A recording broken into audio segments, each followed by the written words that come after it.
देखो इधर, अरे इधर देखो, इधर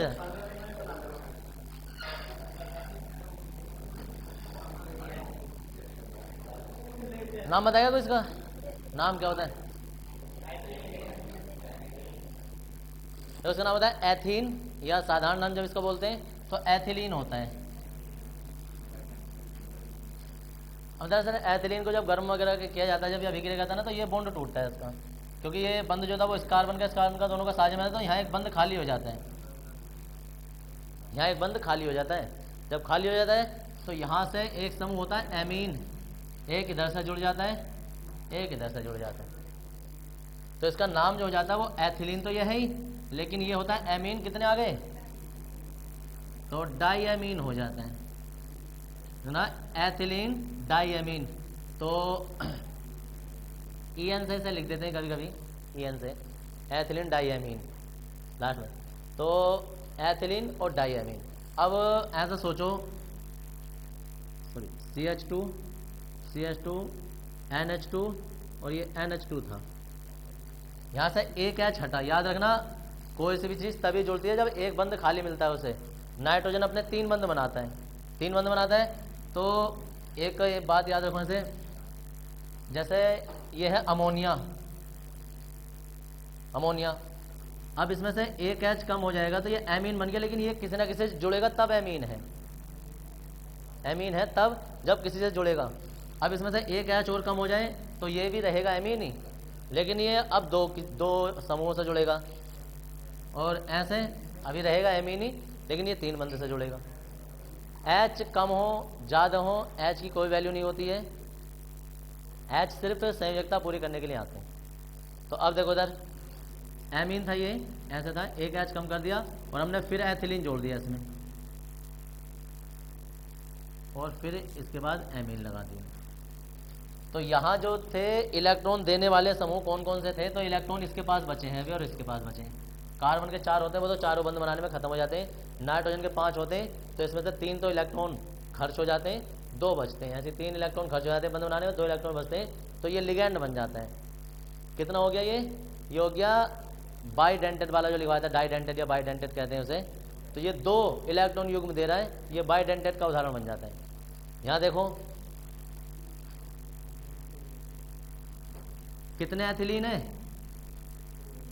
2 एथिलीन है, तो नाम बनाने का तरीका बता रहा हूं मैं तुम्हें। 2 एथिलीन है तो डाई एथिलीन, और एमीन कितने?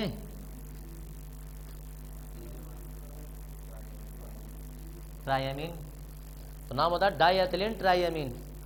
अब एक और H कम कर दो, और यहाँ CH2 और ये NH2 जोड़ दो, तो अब क्या एथिलीन कितने हो गए? ये तो डाई रहने दो, अब बन जाएंगे ट्राई एथिलीन और एमीन, 2 3 4 टेट्रामीन। कौन सा लिगैंड बन गया ये बन गया टेट्रा डेंटेड लिगैंड। 1 2 3 4 जगह से इलेक्ट्रॉन युग्म दे रहा है, ये पूरा एक समूह है। ये एक समूह जब 4 इलेक्ट्रॉन युग्म देता है तो वो टेट्रा डेंटेड लिगैंड कहलाता है। दरअसल कल मैंने इनके उदाहरण तो लिखवा दिए थे तुम्हें शायद, लेकिन इनके नाम लिखने रह गए थे, तो नाम लिखने का तरीका बता रहा हूँ कि नाम बनते कैसे हैं किसी भी उसका नाम। तो ये एथिलीन डाईएमीन 2 वाला हो गया, डाई एथिलीन ट्राईएमीन 3 वाला हो गया, और ट्राई एथिलीन टेट्रामीन ये 4 वाला हो गया। और चाहो तो और जोड़ दो, लेकिन 5 के लिए हमने एक एग्जाम्पल चेंज कर दिया है। क्या चेंज किया होगा? देखो इधर CH2 और ये NH2 और NH2 हुआ करता था, ये यहाँ से एक H हटा, CH3COOH होता ना, तो एसिटिक अम्ल होता है। ये एक H हट गया तो एसिटेट हो जाता है, एसिटेट। ऐसे ये दूसरा H भी हटा दिया, और क्योंकि यहाँ से एक H2 ऐसा हो जाएगा, तो ये एसिटेट हो गया। एक H इधर से हटा दो तो CH2 और COO ऐसे करके, ये है यही उल्टा करके लिख दिया थोड़ा सा, यहाँ ऐसे रहेगा। तो अभी ये वाला H नहीं हटाया अभी हमने, तो देखो कहाँ से हो गया? एक तो इलेक्ट्रॉन यहाँ से देंगे, ये जोड़ा, एक यहाँ से देंगे, एक ये वाला ऑक्सीजन देगा, एक ये ऑक्सीजन देगा, एक ये ऑक्सीजन देगा। कितनी जगह से दे रहे हैं इलेक्ट्रॉन युग्म? 1 2 3 4 5 जगह से। एथिलीन तो ये है ही, दो एमीन भी हैं, लेकिन एसीटेट कितने? एक एसीटेट ये है, एक एसीटेट ये है, एक एसीटेट ये है, कितने हो गए? 3 एसीटेट, तो ट्राई एसीटेट हो गया। तो नाम देखो कैसा बनेगा। कोई अगर जो इसे रटना चाहेगा ना, तो रटने के तो हिसाब भूल जाओ भाई साहब, कोई कहीं ना कहीं कुछ ना कुछ भूल जाएगा। समझने की बात है कि एथिलीन दो एमीन है, डाई एमीन ट्राई एसीटेट है ना, ट्राई एसीटेट। अब ये पूरा नाम होता है। अब इसमें छठा जो आने वाला है तुम्हारे पास, छठा और 6 डेंटेड वाला जो, तो एक एच ये वाला और कम हो जाता है उसमें, देखो ये वाला ये, और यहाँ CH2 और COO ये हो गया होगा। तो ethylene diamine tetraacetate, तो टेट्रा ऐसा लिखा जाता है, टेट्रा एसीटेट। तो नाम पता है इसका, शॉर्ट फॉर्म जो लिखी जाती है एथिलीन डाई, ये एथिलीन डाई एमीन और ट्राई एसीटेट, तो इसे EDTA कहते हैं 6 वाले को। IUPAC नाम करेंगे ना तो EDTA ही लिखा जाता है। ये EDTA जो 6 डेंटेड वाला होता है उसे कहते हैं, हेक्सा वाला। तो इन सब के नाम जो है वो तुम लिख लो, क्योंकि नाम IUPAC नाम में ये नाम ही चलते हैं इनके। तो ethylene diamine tetraacetate, जो उतरा हुए हैं कल के तुम्हारे पास, नाम लिख लो ये। और उसके बाद अगला हेड डाल देंगे क्या था भाई, वो सह संयोजन क्षेत्र डाल देंगे।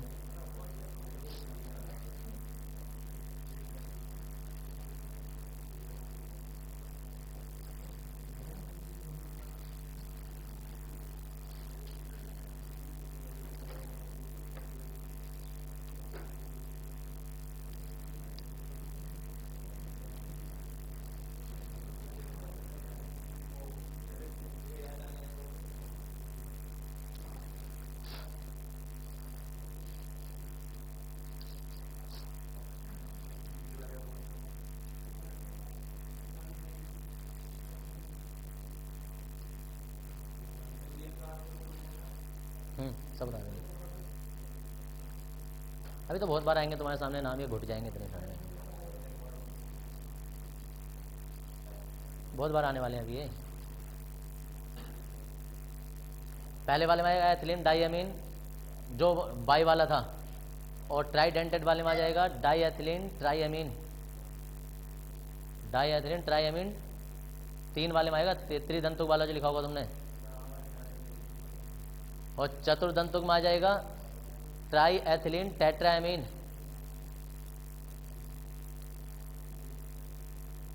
और 5 वाले में ethylene diamine tetra acetate, sorry ethylene diamine tri acetate, ये 5 वाले में आएगा, और ट्राई की जगह बस टेट्रा हो जाएगा, तो ये 6 वाले में आएगा। EDTA कहते हैं।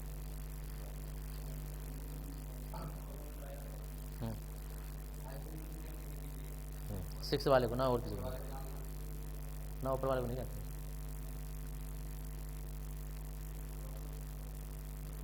एथिलीन डाईएमीन टेट्रा एसीटेट 6ठे वाले में, टेट्रा एसीटेट।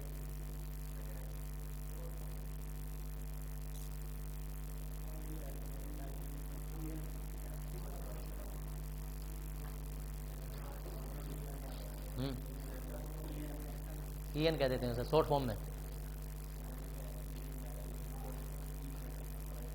ना नीचे वाले में नहीं, दरअसल उसकी शॉर्ट फॉर्म बना रखी है, वो किताबों में मिलती है, इसलिए। IUPAC में भी EN कहीं लिखा होगा ना, अरे IUPAC में कहीं EN लिखा होगा तो तुम ऐसे लिख दोगे। हो गया भैया यहाँ तक? उसके बाद हेडिंग डालेंगे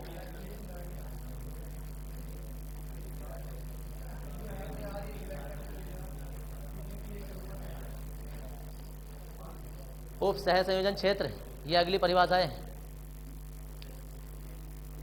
उप सह संयोजन क्षेत्र,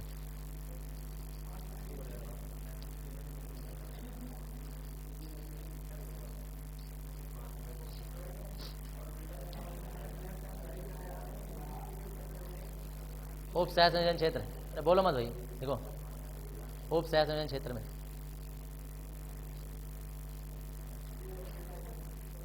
इसमें लिखेंगे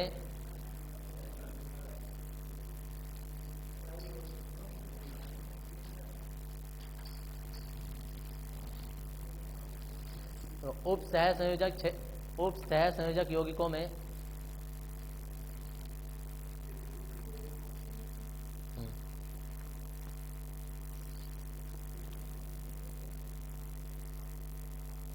उप सह संयोजक यौगिकों में वह क्षेत्र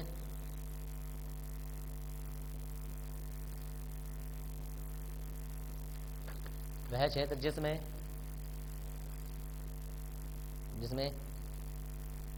केंद्रीय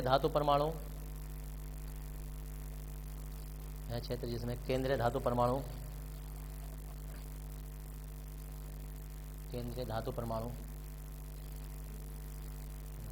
अणु अथवा आयन धातु परमाणु अणु अथवा आयन तथा लिगैंड उपस्थित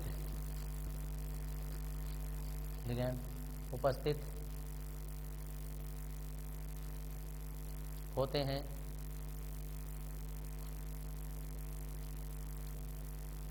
उप सह संयोजन क्षेत्र कहलाता है।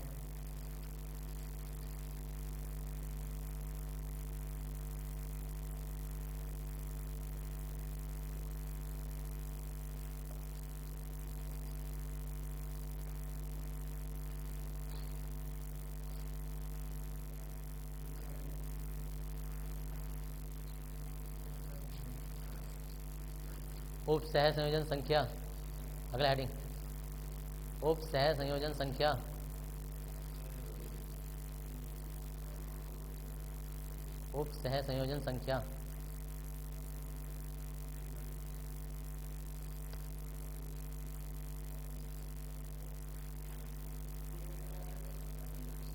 कोऑर्डिनेशन नंबर फुल फॉर्म में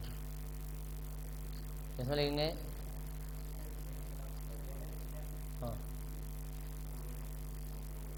उप सह संयोजक यौगिकों में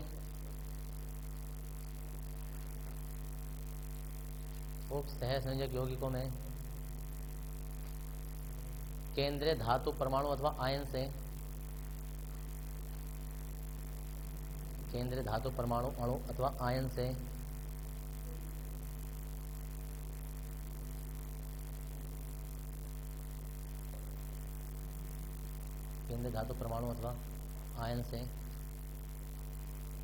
जुड़े लिगैंडों की संख्या उप सह संयोजन संख्या कहलाती है। उप सह संयोजन संख्या कहलाती है।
देखो ये है केंद्रीय धातु। नॉर्मली 99% चांस होते हैं कि डी ब्लॉक का तत्व भी होगा। कभी कभी पी का या कोई एफ का इसका ले लेते हैं, एस का, वरना जितने भी होते हैं ना वो सब डी ब्लॉक के तत्व भी होते हैं। अब इसमें CN नंबर पूछ रहे हैं, तो CN बराबर जो होगा, CN नंबर मतलब कोऑर्डिनेशन नंबर, तो केंद्रीय धातु को छोड़कर जितने भी लिगैंड उन्हें सबको गिन लेते हैं और वो उसकी कोऑर्डिनेशन संख्या कहलाती है। कितने लिगैंड जुड़े? 6। कोऑर्डिनेशन संख्या हो जाएगी 6 होगी। इसमें CN नंबर जो हो जाएगी 4। CN नंबर जो है इसमें वो 2 4 और 1 5। एक आयोडीन है, 2 क्लोरीन 2 ब्रोमीन। इसमें कितने हो जाएंगे? 6।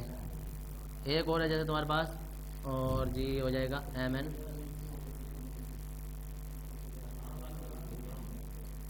कितने हो गए Cn नंबर? हाँ जी, इसको 2 दिखाई दे रहे हैं क्या? ये अकेला 2 की पावर रखता है, 2 से गुणा हो रही है 4। ये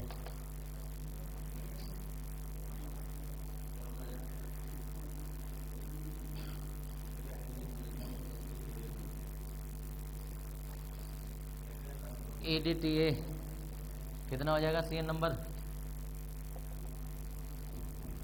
Cn नंबर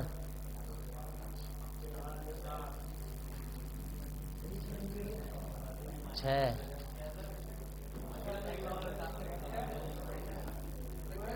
उससे हमें मतलब ढूंढना है बेसों से, हमें तो अंदर की संख्याओं से मतलब होता है।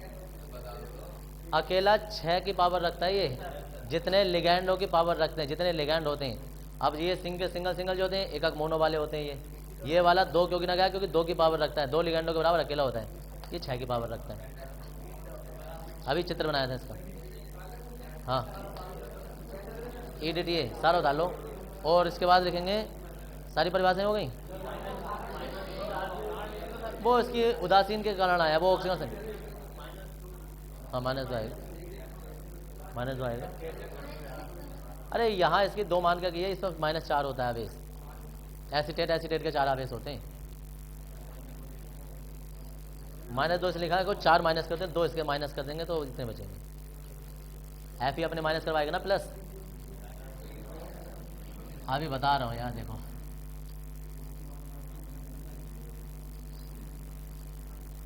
अगला हेडिंग डालेंगे ऑक्सीजन संख्या। ऑक्सीजन संख्या आयरन क्षेत्र हो गया। अच्छा, आयरन क्षेत्र है क्या? चलो ऑक्सीजन संख्या। अभी तो तुम वही उतारोगे, आयरन क्षेत्र डाल दो। ऑक्सीजन संख्या डाल देना, सबसे पहले आयरन क्षेत्र।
ऑक्सीजन संख्या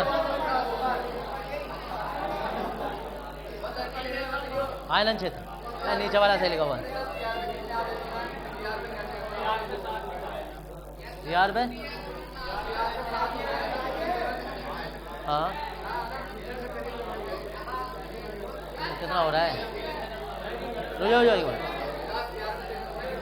नहीं यार में 7 थोड़ी ना होगा, 3 होगा 3।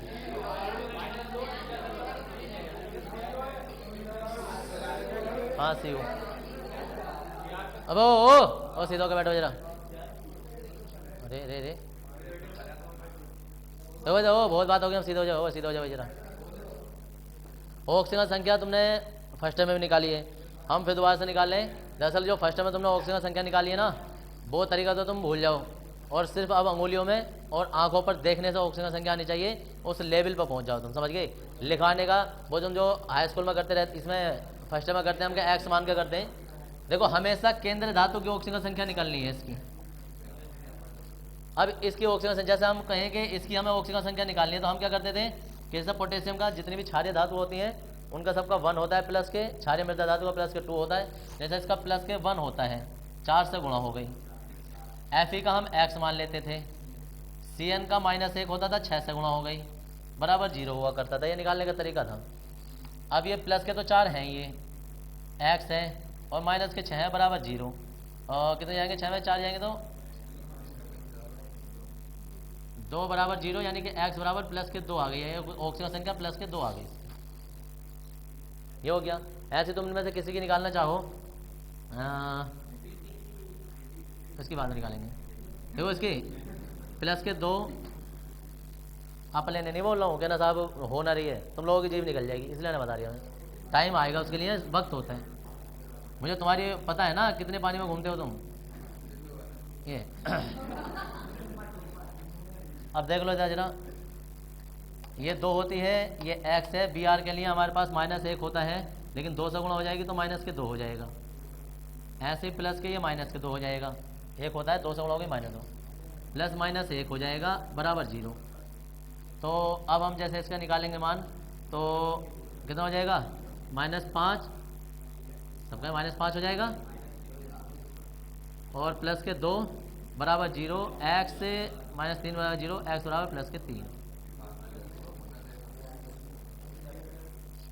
तो जी ये आ गया। इस तरीके से ऑक्सीजन संख्या निकालते हैं। ऑक्सीजन संख्या निकालनी इसलिए आनी चाहिए क्योंकि IUPAC नाम में ऑक्सीजन संख्या लिखनी अनिवार्य है, वो लिखी जाएगी। इसलिए किसी भी केंद्रीय धातु की ऑक्सीजन संख्या तुम्हें निकालनी आनी चाहिए। अब दरअसल थोड़ा सा उल्टा सोचो कि जैसा हमारे पास K3Fe और Cl6 है, अब हमें इसकी ऑक्सीजन संख्या निकालनी है। हमेशा Fe की मतलब बीच केंद्रीय धातु की ही निकालते हैं। तो अब x मानने का चक्कर कर दो खत्म। अब दिमाग में सोचो, और दिमाग में तुम ये सोचोगे कि जैसे -1 है, सॉरी +1 है, 3 से गुणा हुई है, 3 से गुणा हुई है, इसका मतलब +3 है। तो याद रखना ये इतना अलग अलग टुकड़ों में होता है हमेशा, ये पोर्शन अलग होगा, ये अलग होगा।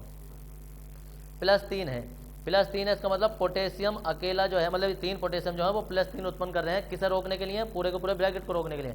इसका मतलब ब्रैकेट पर कितना हुआ होगा? ब्रैकेट पर पूरे पर -3 हुआ होगा, क्योंकि -3 को उदासीन करने के लिए 3 पोटेशियम को आना पड़ा। अगर 4 पोटेशियम होते तो इसका मतलब इस पर -4 हुआ होता। अगर 5 पोटेशियम होते इसका मतलब इस पर -5 होता। और अकेला जैसे यहाँ ऐसे लिख देते हैं Mg, खाली Mg है, तो Mg पर अकेले पे +2 है, इसका मतलब इस पर -2 हुआ होता। या Mg को होल ट्वाइस कर दें तो अकेला Mg 2 देता, 2 से गुणा हो गई -4, इसका मतलब ब्रैकेट पर -4 होगा। तो अब जैसे हमें इस पर पता चल गया कि पोटेशियम जो होता है यहाँ 3 था और ये -3 को उदासीन करने के लिए आया होगा, तो इसे तो तुम भूल जाओ। अब अंदर सोचो कि केंद्रीय धातु की ऑक्सीजन संख्या कितनी होगी। अब निकालने के लिए हमें Cl का मान पता है। Cl का मान पता है कितना? -1, 6 से गुणा हो गई -6। हम ऊपर पता है कि ऊपर कितना है, ये अंदर का पता है। तो इसे ना चिन्ह बदल कर उसमें से घटा दो, मतलब जोड़ दो, जो भी कर दो, चिन्ह बदल कर वहाँ ऊपर ले जाओ, तो जो भी मान आएगा वो इसका मान होगा। ठीक है, अंदर वाले का जो भी लिगैंड के जितने केंद्रीय धातु को छोड़कर बाकी सबके आवेश लिख दो, और आवेश जितने भी कुल हों उसे चिन्ह बदल के ऊपर ले जाओ, जो भी बचेगा वो इसकी ऑक्सीजन संख्या होगी। कितनी आ गई? चिन्ह सहित बोलते हैं +3, तो +3 आ गई। ठीक है जी, तो हमेशा इनमें भी तुम किसी में भी निकाल सकते थे। देखो कैसे, ये 4 था, समझ रहे हो, ये 4 था, इसका मतलब इस पर कितना होगा अब लिखना नहीं है, दिमाग में सोचना है। माइनस के 4 है, अंदर वालों पर हिसाब लगाओ, -6 है, ये -4 है, -6 है, चिन्ह बदल के ऊपर जाएगा, +2 बचेगा, आ गया आंसर हमारा। देखो ये समझ गए, तो ये आंसर आ गया। ऐसे ही इसमें अब तुम इतना लंबा करोगे 1 2 3 4 लाइनों में, तो तुम इसमें सोचो कि एन पे कितना होता है +2, इसका मतलब ब्रैकेट पर -2 होगा।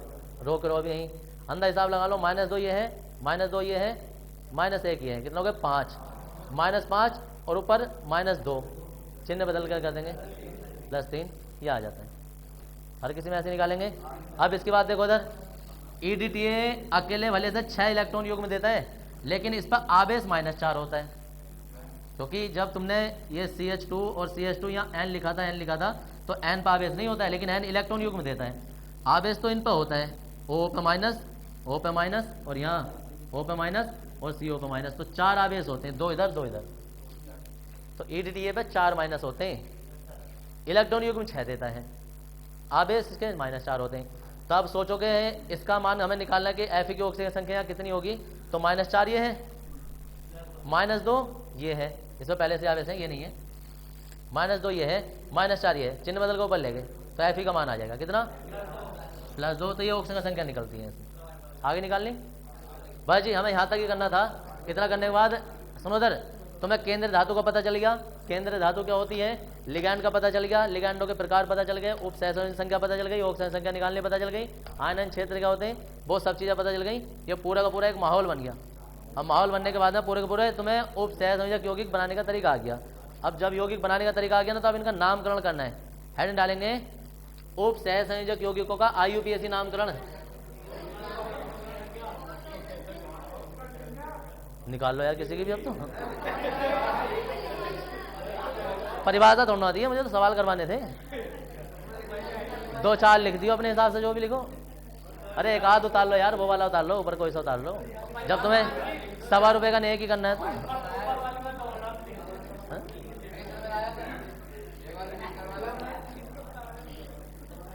अब ऐसा चाहिए ना यार, थोड़ा बहुत तो बरसात दो तो ले लो।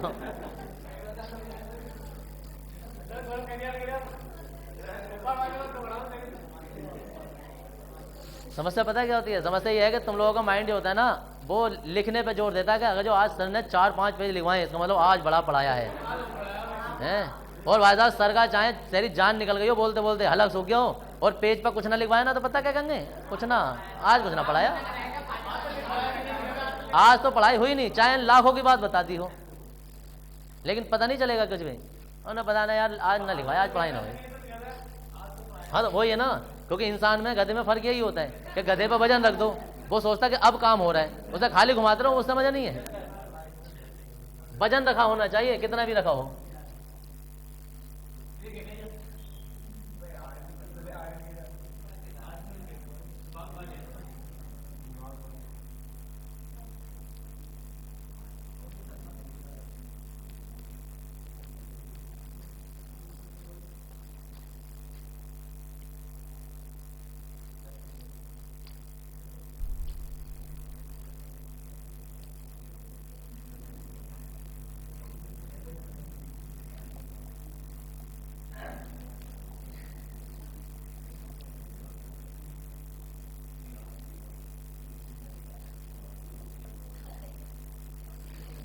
देखो भाई, इसके फुल फॉर्म में लिखवा सकते थे international union pure and applied chemistry, लेकिन अगर मैं यहाँ लिखवाऊंगा ना तो घंटों तक पूछते रहेंगे ये क्या है, ये क्या है, इसलिए कहीं से टिप टाप के लिख लियो।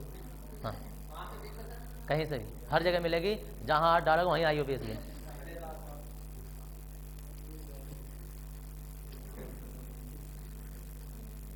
नियम नंबर 1 पा जाओ, नियम लिखना है, नियम।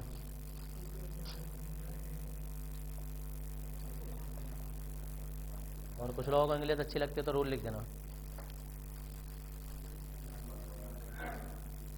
7-8 नियम लिखेंगे लगभग 10 के आसपास।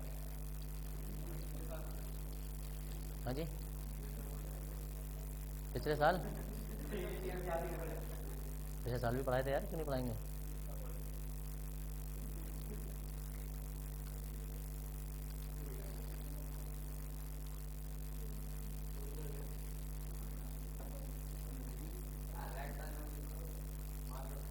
उपसेचन यौगिकों का IUPAC नामकरण।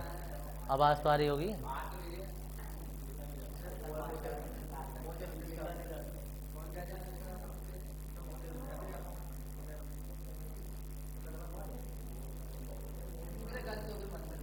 बस बस बस, ज्ञानेंद्री सारी यूज करो ना, खाली उससे नहीं।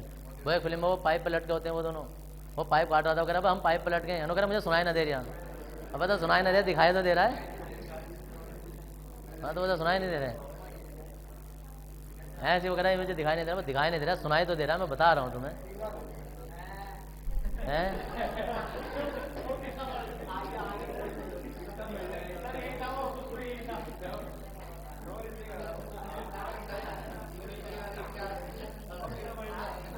हाँ जी, हाँ 4 माइनस के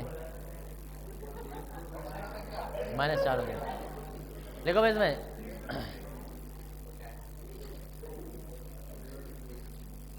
ये नियम पता तुम आगे फिलहाल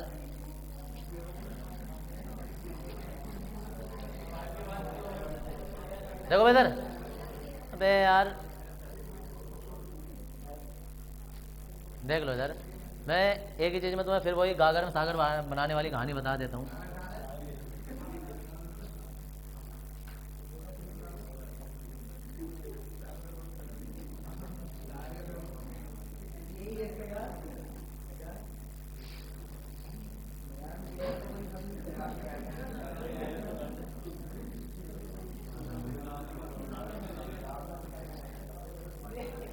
लो जी अभी तक देख लो इधर, ये होता है तुम्हारा पूरा का पूरा। देखो या तो एक बार में ये आएगा या ये आएगा, दोनों एक साथ नहीं आते, लेकिन मैंने बना दिए हैं तुम्हें समझाने के लिए, ठीक है जी।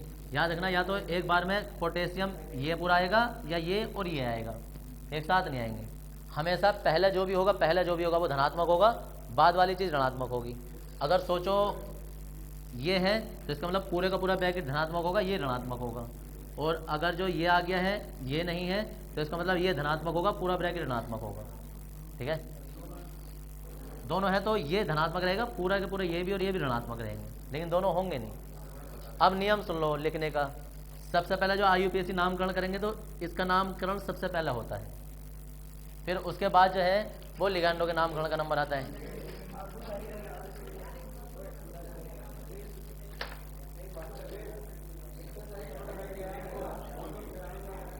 एक सेकंड सर्वप्रथम, कट्टा आना, एक मिनट भी आ रहा हूँ। अरे लिखो पहले यार। सर्वप्रथम धनायन का नामकरण करते हैं, सर्वप्रथम धनायन का नामकरण करते हैं और इसके पश्चात सर्वप्रथम धनायन का नामकरण करते हैं और इसके पश्चात ऋणायन का नाम लिखते हैं। सर्वप्रथम धनायन का नामकरण करते हैं और इसके पश्चात ऋण आयन का नामकरण करते हैं।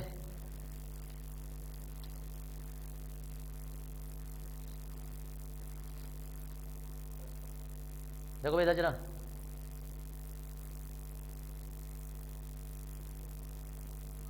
इधर इधर इधर देखना जरा। ये नियम बड़े हिसाब से लिख लेना, मैं 10 ऐसा मान के चलो 7-8 नियम जो ना इसी के अंदर आ जाएंगे। देखो इधर, अरे सुनो, उसके बाद यार ऋणायन का नामकरण करते हैं, इधर देख लो पहले। ओ अब देख लो यार पहले, उधर कहाँ कहाँ की बातों में लग जाती है। अगर कोई धनायन है तो उसका नाम तो हम पहले लिखेंगे, जो भी ओरिजिनल नाम है, पोटेशियम सोडियम जो भी आ जाएगा। उसके बाद ये मैं सोचना इसका नाम लिखा जाएगा। उसके बाद जो है वो लिगैंड के नाम आते हैं। लिगैंड में डाई ट्राई है तो डाई ट्राई आएगा, ठीक है जी। अगर डाई ट्राई नहीं है तो वर्णमाला के अनुसार नाम आता है, अंग्रेजी वर्णमाला ABCD के क्रम में, इनमें से जैसे कि ये CN से बनेगा, ये B से बनेगा तो B वाला पहला आएगा, C वाला बाद में आएगा, ठीक है जी। ये वाला हो जाता है। उसके बाद आता है धातु का नाम, और धातु के बाद में उसकी ऑक्सीजन संख्या ब्रैकेट में लिखी जाती है।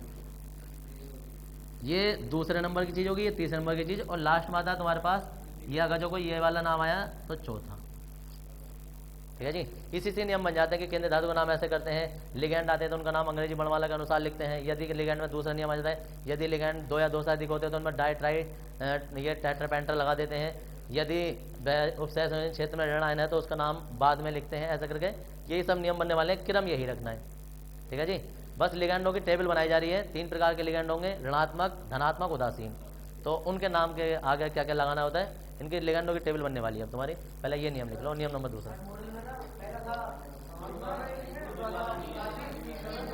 ना वो नहीं होता। हाँ जी, हाँ फिर ये धनायन का काम करेगा। फिर यहाँ से ये लिगैंडों का नाम पहले आएगा, इसके बाद में आएगा। हाँ इसे उतारो पहले ये उतारेंगे ये। हाँ पहले ये उतार के नियम नंबर 2 लिखेंगे उसके बाद। अरे पहले ये उतार लो, फिर नियम नंबर 2 आएगा।